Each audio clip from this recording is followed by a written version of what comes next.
नया park doctor Shyama Prasad Mukherjee को समर्पित। ये पूरी संरचना बदलना बिहार के लोकतंत्र के लिए, देश के लोकतंत्र के लिए, जिन लोगों ने आजादी के लड़ाई के साथ साथ इस देश के लोकतांत्रिक व्यवस्था। नमस्कार, आप देखना शुरू कर चुके हैं लाइव सिटीज को। मेरा अभिषेक है। पटना के बीजेपी कार्यालय में आज डॉक्टर श्यामा प्रसाद मुखर्जी के बलिदान दिवस का कार्यक्रम आयोजित किया गया था और पूरे बिहार में ये कार्यक्रम आयोजित किया जा रहा है। लेकिन इस दौरान बिहार के मुख्यमंत्री सम्राट चौधरी ने पटना के बीजेपी ऑफिस से बड़ा ऐलान किया है, बड़ी घोषणा की है सम्राट चौधरी ने और साफ साफ कहा कि अगले साल तक काम हो जाएगा। क्या काम होगा, आप खुद सुन लीजिए। यदि देश को एक करने वाला कोई नेता था तो उसका नाम डॉक्टर श्यामा प्रसाद मुखर्जी था, जिसने अखंड भारत का सपना आजाद भारत में देखा। आजादी के बाद कोई नेता इस देश को आजादी दिलाने में, एक करने में, भारत को एक करने में किसी एक नेता का योगदान रहा तो डॉक्टर श्यामा प्रसाद मुखर्जी। और आपने देखा भारतीय जनता पार्टी की कई पीढ़ियां ये नारा देते हुए चली गई कि नहीं चलेगा दो निशान, नहीं चलेगा दो प्रधान, नहीं चलेगा दो संविधान। और आज 79 वर्ष हो गए आजादी के बाद, लेकिन जब 2014 में आदरणीय प्रधानमंत्री नरेंद्र मोदी जी बने और भारत को आगे बढ़ाने का काम शुरू किया, लोकतंत्र की व्यवस्था को व्यवस्थित करना शुरू किया, तो पहली बार डॉक्टर श्यामा प्रसाद मुखर्जी के सपने को साकार करने के लिए जब 2019 में भारत की जनता ने मोदी जी को ये ताकत दिया, लोकसभा राज्यसभा दोनों में ये ताकत दिया, तो 2019 में उसी 370 को उखाड़कर कचरे के ढेर में फेंक दिया। और भारत के लोग जानते हैं साथियों,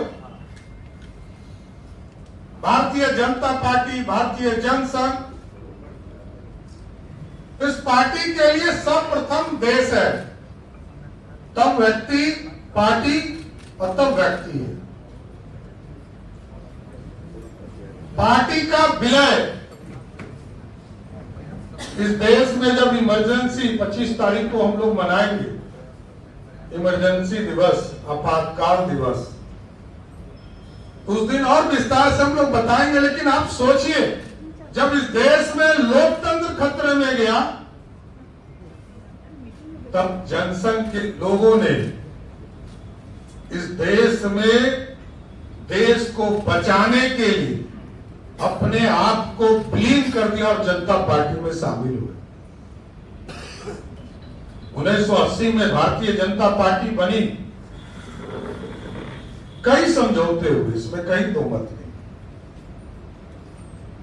कभी किसी बिहार से एनडीए का स्वरूप खड़ा हुआ, स्वर्गीय अटल बिहारी वाजपेयी के नेतृत्व में लगभग 27-28 पार्टियां उनके साथ गठबंधन करके सरकार बनाने का काम उन्होंने किया। आज मोदी जी के नेतृत्व में भी लगभग 27 पार्टियों का गठबंधन है और पूरे देश में 2014 का चुनाव हो, जिस पार्टी पे लोग हंसते थे, चाहे वो श्यामा प्रसाद मुखर्जी जी का सपना हो, पंडित दीनदयाल उपाध्याय जी का सपना हो, पंडित कैलाशपति मिश्र जी का सपना हो, उस सपने को जहां 84 में 2 सांसद थे, उसी पार्टी का 2014 में 282 सांसद जीतने।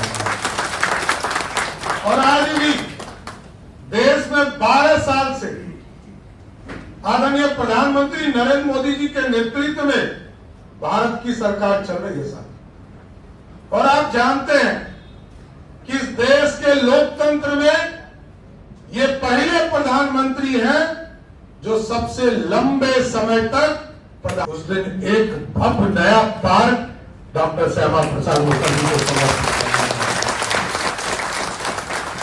और इसका नींव रखा जाएगा। ये पूरी संरचना बदलना है बिहार के लोकतंत्र के लिए, देश के लोकतंत्र के लिए। जिन लोगों ने आजादी के लड़ाई के साथ साथ इस देश के लोकतांत्रिक व्यवस्था। तो आपने सुना कि बिहार के मुख्यमंत्री सम्राट चौधरी ने क्या कुछ कहा है। डॉक्टर श्यामा प्रसाद मुखर्जी का पार्क बनेगा और एक पार्क बनाया जाएगा और अगले साल उसका उद्घाटन कर दिया जाएगा। ये बातें बिहार के मुख्यमंत्री सम्राट चौधरी ने कही है। बने रहिए लाइव सिटीज के साथ। हमारे यूट्यूब चैनल सब्सक्राइब करिए, फेसबुक पेज को लाइक कीजिए। धन्यवाद।